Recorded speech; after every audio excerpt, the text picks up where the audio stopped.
Dan Nabi SAW menggambarkan lebih dari 1400 tahun yang lalu.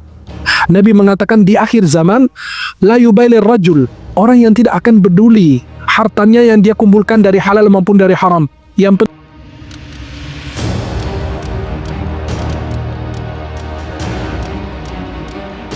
semoga kita yang hadir di rumah Allah ini tergolong hamba yang diridhai Allah Subhanahu wa taala. Alhamdulillah kita sudah berada tahun baru. Berarti harus kita melakukan muhasabah, introspeksi diri kita. Dengan apa yang kita lakukan di tahun kemarin, tapi kita punya niat untuk melakukan perubahan. Ya ayyuhalladzina amanu taqullah wal tanzur nafsun ma qaddamat lighad wattaqullaha innallaha khabirum bima ta'mal. Jadi kita sebagai orang beriman, kita selalu mengevaluasi diri kita, muhasabah diri kita. Dengan memasuki tahun baru ini, kita melakukan introspeksi diri. Hal-hal yang dilarang oleh Allah, kita mulai jauhi. Hal-hal yang sudah dijelas oleh para ulama, berdasarkan dalil dari Al-Quran maupun hadis Rasulullah, kita berusaha untuk menghindarinya. Agar kita menjadi hamba yang bertakwa. Bertakwa adalah orang yang menjalankan perintah dan menjauhi larangan Allah. Kita melakukan banyak transaksi di antara kita. Kita melakukan banyak hal di antara kita yang mungkin hal tersebut menyelisih aturan Islam. Di antaranya, kadang-kadang kita sering duduk di majelis ilmu, di pengajian, tapi sayang sekali pengajian itu tidak membawa perubahan pada diri kita. Tidak berubah menjadi insan yang baik, yang taat beribadah. Kadang-kadang kita lihat orang yang di pengajian sama orang yang di luar pengajian harusnya kan ada perbedaan. Qul hal yastawil ladzina ya'lamuna wal ladzina la ya'lamu. Apakah sama orang yang mengetahui sama orang yang tidak mengetahui? Tidak mungkin sama, la yastawun. Pasti mereka tidak akan sama. Maka orang yang sering di pengajian, pasti akhlaknya makin bagus. Ibadahnya disiplin. Selalu menjaga hatinya, lisannya, dan lain sebagainya. Tapi kalau kita hadir di pengajian, sering hadir di majelis ilmu, tapi akhlak kita sama dengan orang yang di luar pengajian, ya berarti tidak ada perubahan. Antum rajin ke masjid, tapi masjid ini sholat yang antum kerjakan tidak membawa perubahan. Buat apa? Berarti sholat itu hanya rutinitas yang kita kerjakan. Bukan berdasarkan perintah Allah dan ingin menjadikan sholat itu sebagai sholat yang khusyuk dan membawa perubahan. Inna sholata tanha 'anil fahsya'i wal munkar. Sesungguhnya sholat itu mencegah kita dari perbuatan keji dan munkar. Kalau sholat ini tidak membawa perubahan, buat apa? Kalau sedekah yang kita keluarkan cuma hanya kita pamer, hanya riya, buat apa? Antum ini ingin dilihat oleh orang lain rajin ibadah. Buat apa mendapatkan pandangan dari manusia, tapi tidak mendapatkan pandangan dari Allah? Begitu dengan lisan kita, kadang-kadang tidak bisa dikendalikan. Lisan itu tidak bertulang, tapi gampang menghancurkan tulang belulang.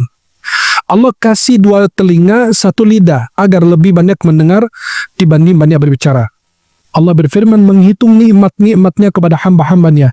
Alam naj'al lahu 'ainain wa lisanan wa syafatain. Allah memberikan kepada kita sebuah lisan. Yang coba lihat, lisan itu kalau digunakan untuk berzikir, bersolawat, baca Quran, nilai pahalanya besar. Sebaliknya, kalau kita gunakan untuk ghibah orang, membicarakan aib orang dan lain sebagainya, itu akan menjadi petaka untuk kita. Nabi SAW ketika menjelaskan tentang jaminan orang yang masuk surga adalah orang yang menjaga lisan. Dijamin surga karena lisan. Jadi tahun baru ini harus ada perubahan. Yang transaksi sebelumnya kita lakukan karena kita belum tahu hukumnya, atau menjadi sebuah tradisi di dalam masyarakat, semua orang begitu, semua orang lakukan, atau ada ustadz yang melakukan, tiba-tiba masyarakat, gak ustadz fulan boleh. Ya, jangan jadikan ustadz itu sebagai dalil. Tapi yang kita jadikan dalil adalah Al-Quran dan hadis Rasulullah. Ijma' para ulama. Maaf, Saya ini sebagai ustadz contoh, anak tidak merokok. Tapi ustadznya merokok, saya juga merokok. Nah, ustadz fulan boleh, kiai fulan boleh. Jangan jadikan dalil. Ustadz itu bukan ma'asum. Bukan orang yang terpelihara dari dosa dan kesalahan. Ustadz fulan jual rokok, itu urusan dia. Yang penting kita jelaskan hukumnya. Masalah diamalkan atau tidak bukan urusan kita lagi. Betul? Sekarang banyak ustadz, habib jualan rokok. Itu kan harusnya walaupun makruh, ya minimal seorang ustadz kiai jauhi. Kalau orang awam ya bilang awam. Tapi ini orang yang alim, sudah tahu minimal makruh, jauhilah gitu. Makruh itu bukan berarti kita lakukan, tapi minimal kita hindari, kita tinggalkan. Di antara transaksi yang terjadi di antara kita yang insya Allah dengan niat dan harapan di tahun yang akan datang, tahun depan ini, mudah-mudahan kita dia bisa melakukannya lagi. Transaksi yang disebut dengan riba. Banyak transaksi kita yang mengandung unsur riba. Banyak masyarakat yang tidak tahu. Alasannya banyak orang lakukan. Tidak menjadi patokan, banyak orang lakukan berarti halal. Atau jarang orang lakukan berarti itu haram. Tidak. Allah berfirman, wa in tuti' aktsara man fil ardi yudilluka an sabilillah. Kalau engkau mentaati, menuruti kebanyakan manusia yang ada di bumi, akan menyesatkanmu dari Allah. Dari jalan Allah, dari agama Allah. Yang dipuji di dalam Al-Quran itu yang sedikit, bukan yang banyak. Coba lihat. Wa qalilun min ibadiyasy syakur. Sangat sedikit hamba yang bersyukur. Itu yang dipuji yang sedikit, bukan yang banyak. Maka bukan dari banyaknya ibadah kita, tapi kualitas dari ibadah yang kita kerjakan. Ada orang cuma sholat 2 rakaat, tahajud, tapi khusyuk dibandingkan sholat 11, 12, 15, tapi nggak ada rasa khusyuknya. Maka para jemaah yang dimuliakan Allah, kita ingin menjelaskan tentang bahaya riba. Harapan kita untuk tahun depan ini masyarakat mulai sadar, mulai faham ini bahwa riba ini sangat berbahaya. Riba adalah sebuah keberolehan yang kita beroleh daripada transaksi kita, jual beli kita itu yang sangat khabith, buruk, yang diharamkan oleh Allah Subhanahu wa taala. Tidak ada keberkahan di dalamnya, tidak ada kebaikan di dalamnya. Bahkan mendatangkan murkanya Allah Jalla Jalaluhu dalam agama dan juga dalam dunia. Masa sekarang maupun masa yang akan datang. Kemudian para jemaah yang dimuliakan Allah, semua orang yang terlibat dalam transaksi riba tersebut akan mendapatkan laknat dari Allah Subhanahu wa taala. Kita yang melakukan transaksi, kita yang minjam atau yang meminjamkan atau perantara atau yang memperkenalkan, semua itu dilaknat. Ya, na'udzubillah min dzalik. Maka kenapa? Karena kita bersandar kepada firman Allah, wa ta'awanu 'alal birri wat taqwa wa la ta'awanu 'alal itsmi wal 'udwan. Kita saling tolong-menolong dalam kebaikan, bukan dalam dosa dan kemaksiatan. Allah senantiasa mengingatkan kita menolong orang lain.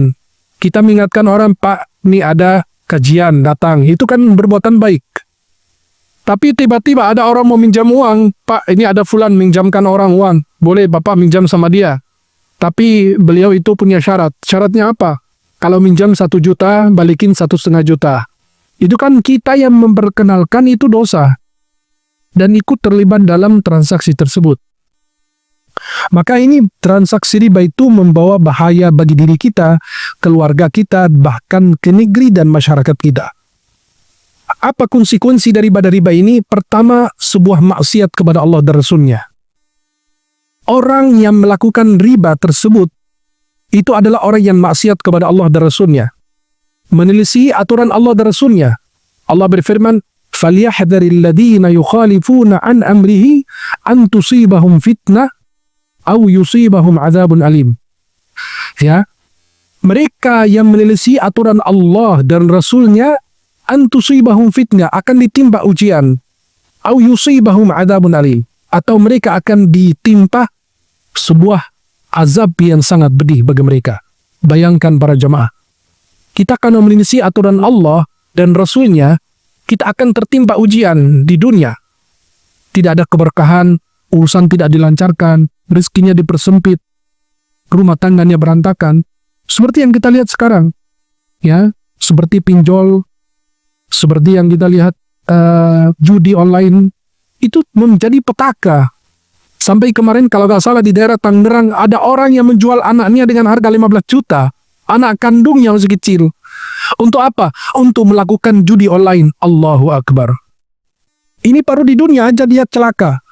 Anak kandungnya yang Allah titipkan sebagai amanah untuk dibesarkan, diberi makanan yang halal, dididik dengan pendidikan yang baik, diberi hafalan Al-Quran, ternyata malah dijual. Bayangkan, ini apa? Karena judi online. Itu petaka baru dia dapat di rumah tangganya. Belum lagi dengan tetangga-tetangganya. Orang udah tahu Pak. Orang yang baik, semua orang mendekatinya. Orang yang buruk, semua orang menjauhinya. Walaupun dia tetangga, nggak ada yang orang muak lihat mukanya. Orang malas ucapkan salam kepada dia. Kenapa? Orang tahu ini orang nggak benar. Orang nggak baik. Siapapun pasti berusaha untuk menjauhinya. Para jamaah yang dimuliakan Allah. Nabi bersabda, "Kullu ummati yadkhulul jannah illa man aba." Qila wa man ya'ba ya Rasulullah? Qala man ata'ani dakhala al-jannah wa man 'asani faqad aba. Kata Nabi, semua umatku akan masuk ke dalam surga ya Allah kecuali yang tidak mau. Kata sahabat, siapa yang tidak mau ya Rasulullah masuk surga? Ya kalau kita bertanya sama kita kepingin masuk apa? Ya masuk surga. Tapi kata Nabi, ada orang yang nggak mau masuk surga. Loh, kok bisa ada orang nggak mau masuk surga? Qila wa man ya'ba ya Rasulullah? Siapa yang nggak mau masuk surga? Kata Nabi, siapa yang taat kepadaku masuk surga, dan siapa yang yang maksiat kepadaku, tidak mengikuti aku, maka dia nggak mau masuk surganya Allah. Kenapa? Karena taat kepada Allah sama dengan mentaati Allah Subhanahu wa Ta'ala. Kita lihat konsekuensi daripada kita maksiat, durhaka kepada Allah, tidak mentaati perintah Allah. Kita bilang riba itu haram, dijauhi. Masih ajang nyeleneh, banyak yang masih beralasan begini begitu. Allah berfirman, "Wa may ya'sillaha wa rasulahu wa yata'adda hududahu yudkhilhu naran khalidan fiha." Siapa yang mendurhakai Allah dan Rasulnya dan melampaui batas yang sudah diberikan batasannya oleh Allah, yudkhilhu naran, akan dimasukkan di dalam api neraka. Khalidan fiha, kekal di dalamnya. Walahu adzabun muhin, dan dia mendapatkan azab di dalamnya yang sangat penuh dengan kehinaan. Maka pertama, orang yang melakukan riba tersebut adalah orang yang maksiat kepada Allah dan Rasulnya. Yang kedua, orang yang melakukan transaksi dengan riba itu tidak diterima sedekahnya. Tidak diterima sedekahnya. Maka Allah berfirman, "Wala tayammamul khabitha minhu tunfiqun." Orang mengambil yang haram, kemudian dia infakkan. Seperti zaman Imam Abu Hanifah. Ada seseorang yang mengambil sesuatu dari haram, kemudian dia sedekahkan. Kata beliau, saya ambil haramnya, kena dosa 1. Saya sedekahkan, dapat 10, hilang 1, masih sisa sedikit. Kata Imam Abu Hanifah, kamu mencurinya, ditulis dosa. Kamu sedekahkan, gak diterima oleh Allah Subhanahu wa Ta'ala. Maka para jemaah yang dimuliakan Allah Subhanahu wa Ta'ala, Rasulullah SAW bersabda dalam hadis Sahih Muslim, jazakallahu khair, "Inna Allah tayyibun la yaqbalu illa tayyiba." Sesungguhnya Allah itu maha baik dan hanya menerima yang baik. Bayangkan, orang menerima sesuatu. Loh, ada orang yang nyimpan uang di bank konvensional, riba. Kemudian dia dapat keuntungan bunga. Ada sebagian orang bilang bunga ini gak usah diambil, tapi disedekahkan. Tidak. Bunga bank itu riba. Tidak bisa disedekahkan, tapi dikeluarkan dengan niat membersihkan harta. Pertama bertaubat, tidak boleh ada uang di bank konvensional, dipindahkan ke bank syariah. Kenapa? Mudaratnya lebih ringan dibanding bank konvensional. Jadi orang yang punya bunga bank, jangan disedekahkan. Bukan dengan niat sedekah dikeluarkan, tapi dengan niat at-takhallus minal mal. Melepas harta kita atau membersihkan harta kita. Ya. Maka para jemaah yang dimuliakan Allah, orang yang melakukan riba tidak diterima sedekahnya. Kenapa? Karena uang haram dicampur dengan uang yang halal. Apalagi tertolak doanya. Doanya tidak dijabah oleh Allah. Nabi SAW menjelaskan dalam hadis yang saya sampaikan tadi, Sahih Muslim, di awal hadisnya, "Inna Allah tayyibun la yaqbalu illa tayyibah." Sesungguhnya Allah itu maha baik dan menerima yang baik. Kemudian ada orang yang mengangkat dua telapak tangannya, "Ya Rabb, Ya Rob, kata Nabi, wa mat'amuhu haram. Makanannya dari haram. Bisa jadi bukan makanan yang haram, Pak. Tapi bisa jadi sumber hartanya dari haram, maka mempengaruhi makanannya. Pakaian yang dipakai itu bukan pakaian yang haram, tapi bisa jadi sumber hartanya dari haram.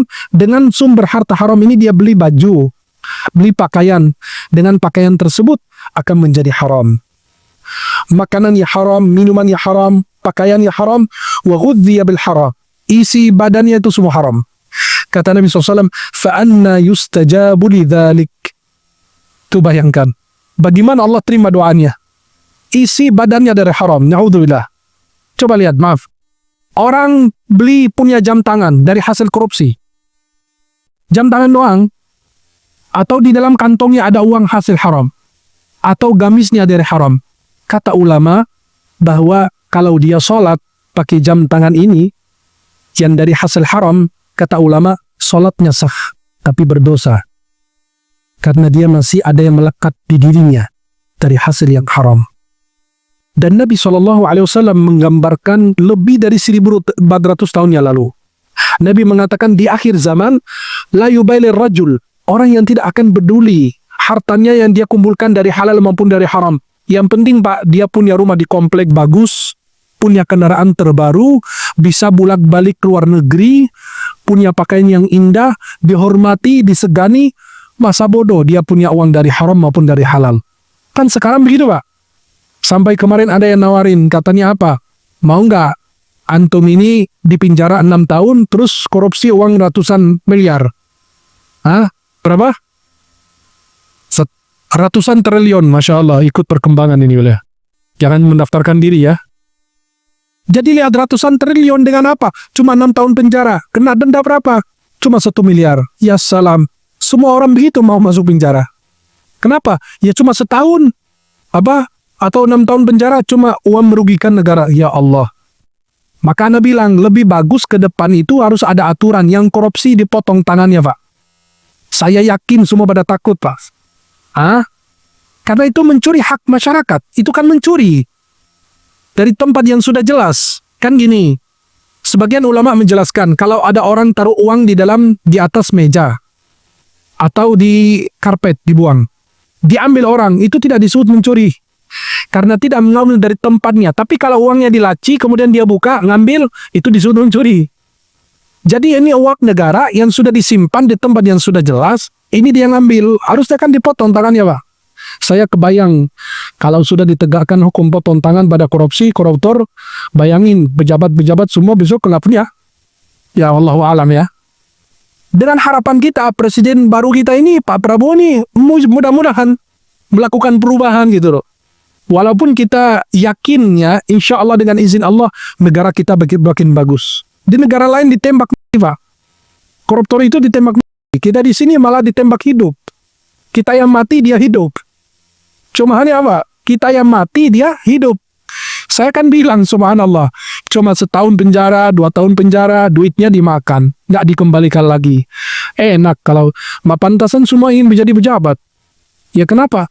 Ya karena makan duit itu gitu, naudzubillah. Maka alhamdulillah, Pak, kita aman-aman aja. Nggak ngejar apa, ya kita berusaha mencari ridhonya Allah Subhanahu wa ta'ala. Dan kita doakan mereka istiqomah di jalan Allah Subhanahu wa ta'ala. Maka Nabi SAW mengatakan, orang tersebut tidak akan diterima doanya, tertolak doanya. Kenapa? Orang pakaiannya haram, makanannya haram, minumannya dari haram. Bayangkan bagaimana dia diterima doanya oleh Allah Subhanahu wa ta'ala. Kemudian apa lagi? Allah cabut keberkahan dari penghasilannya, dari umurnya, kehidupannya. Allah Subhanahu wa ta'ala berfirman, yamhaqullahu riba. Allah musnahkan riba. Bukan riba yang dimusnahkan. Orang-orang yang melakukan transaksi riba itu dimusnahkan juga. Na'udzubillah. Maka ada hadis dari Rasulullah SAW bahwasannya ada 2 malaikat turun di pagi hari. Dua-duanya setiap pagi dia turun. Dia mengatakan, yang malaikat pertama, Allahumma a'ti munfiqan khalafa. Ya Allah, ganti kepada mereka yang berinfak, bersedekah. Dan malaikat yang kedua, Allahumma a'ti mumsikan talafa. Ya Allah, musnahkan mereka yang tidak berinfak, bersedekah. Kata ulama apa? Ketika menjelaskan, ya Allah musnahkan mereka yang tidak berinfak dan bersedekah. dijelaskan ada dua hal. Yang pertama, yang dimusnahkan orangnya, pemilik harta yang tidak dia sedekahkan, atau yang kedua, yang dimusnahkan orangnya, atau yang kedua, yang dimusnahkan adalah hartanya. Tidak diberkahi oleh Allah, dicabut keberkahannya. Maka Allah subhanahu wa ta'ala mengatakan, yamhaqullahu riba. Allah akan musnahkan riba. Kenapa? Karena riba itu adalah berusaha menzalimi orang lain, mengambil hak orang lain, melebihi dari hak dia.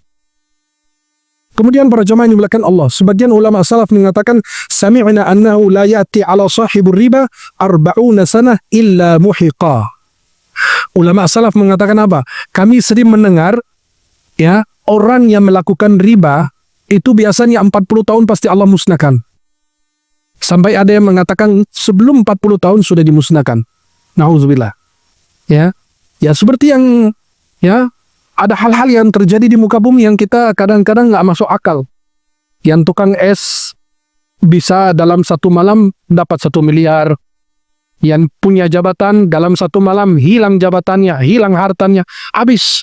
Kan kita nggak tahu skenario Allah apa yang Allah lakukan. Bisa jadi ada yang nggak beres di situ. Karena orang kalau berbicara itu jaga lisannya. Dia dulu menuduh orang-orang yang datang, nggak boleh ada politik masuk pesantren. Ternyata dia sendiri menjadi bagian dari itu. Akhirnya dimusnahkan oleh Allah. Na'udzubillah. Maka kita selalu berdoa kepada Allah agar kita diberikan istiqamah. Ya muqallibal qulub, tsabbit qalbi ala dinik. Itu yang kita harapkan. Kemudian para jemaah yang dimuliakan Allah, orang yang melakukan riba itu adalah orang yang diberi hati yang keras dan dia berpaling dari kebaikan. Kenapa? Dia berusaha mencari sebanyak-banyaknya walaupun yang haram. Karena Nabi sudah mengingatkan, yang halal ada yang haram. Yang halal jelas, yang haram jelas. Di antaranya mustabihat. Ditinggalkan kata Nabi.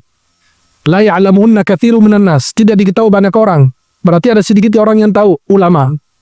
Maka apapun berkaitan dengan keuangan, kehidupan, keagamaan, kita tanya kepada ahlinya. Fas'alu ahla dzikri in kuntum la ta'lamun. Maka para jemaah yang dimuliakan Allah subhanahu wa ta'ala, hati kita ini tidak akan diperbaiki kecuali dengan yang halal. Apabila haram masuk ke dalam hati kita, rusak. Maka Nabi SAW bersabda, ala wa inna fil jasadi mudghah. Di dalam tubuh kita ini ada segumpal daging. Idza salahat salahal jasadu kullu. Apabila dia baik, seluruh jasad kita jadi baik. Wa idza fasadat fasadal jasadu kullu. Kalau dia buruk, seluruh anggota tubuh kita menjadi buruk. Dengan apa? Melakukan kezaliman kepada orang, ya, menghampiri orang, menakut-nakuti orang, meneror orang dan lain sebagainya. Sering kita lihat hal-hal demikian. Kemudian riba itu termasuk daripada dosa-dosa besar yang membinasakan. Nabi SAW menjelaskan dalam hadis Bukhari Muslim dari Abu Hurairah, ijtanibus sab'il mubiqat. Hindari 7 dosa yang membinasakan. Qalu ya Rasulullah wa ma hiya? Apa itu ya Rasulullah yang dimaksud dengan 7 dosa yang membinasakan? Nabi menjelaskan, asyirku billah, berbuat syirik. Yang kedua, was-sihru, sihir. Wa qatlun nafsi allati harramallahu illa bil haq, membunuh orang tanpa hak. Wa aklur riba, orang yang memakan riba. Na'udzubillah. Maka tadi saya baca di rakaat pertama, ya ayyuhalladzina amanu taqullaha, hai orang beriman, bertakwalah kepada Allah. Wa dharu ma baqiya minar riba in kuntum mu'minun. Tinggalkan riba itu. Sisa riba itu ditinggalkan jika kalian beriman. Coba ayat berikutnya, fa illam taf'alu fa'dhanu biharbin minallahi wa rasulih. Dan kalian tidak meninggalkan riba, menjauhi riba, melakukan transaksi riba, kalian akan diperangi oleh Allah dan Rasulnya. Itu ancaman terbesar di dalam Al-Quran terhadap orang yang melakukan riba. Kemudian orang yang riba itu adalah orang yang berhak mendapatkan laknat dari Allah dan Rasulnya. Nabi bersabda dalam Sahih Muslim dari Jabir bin Abdullah, la'ana Rasulullah SAW akilar riba. Ya, Nabi SAW mengatakan Allah melaknat, ya, Rasulullah melaknat orang yang melakukan riba, memakan riba. Wa mukilahu wa katibihi, orang yang memakan riba dan melakukan transaksi riba. Wa katibih, orang yang menulis. Wa syahidai, orang yang menjadi saksi. Kata Nabi SAW, wa qala hum sawa, semua sama dalam laknat tersebut, tidak ada beda-bedanya. Kemudian para jemaah yang dimuliakan Allah Subhanahu wa taala, orang yang melakukan riba itu adalah orang yang menghadapi azab yang sangat besar di hari kiamat nanti. Maka para jemaah yang dimuliakan Allah, kata ulama, riba itu paling sedikit dosanya adalah sama kayak orang berzina dengan ibunya. Naudzubillah. Mudah-mudahan Allah senantiasa selamatkan kita, diri kita, keluarga kita, negeri kita dari riba dan hal-hal yang bisa mendatangkan murkanya Allah Subhanahu wa taala. Kita alhamdulillah punya peluang banyak syariah yang bisa kita lakukan, ya. Bisa bank syariah, tempat simpanan syariah itu lebih bagus hindari riba karena itu sangat berbahaya kepada kita, keuangan kita, kehidupan kita dan masyarakat bahkan ke negeri kita. Semoga Allah selamatkan kita dunia akhirat.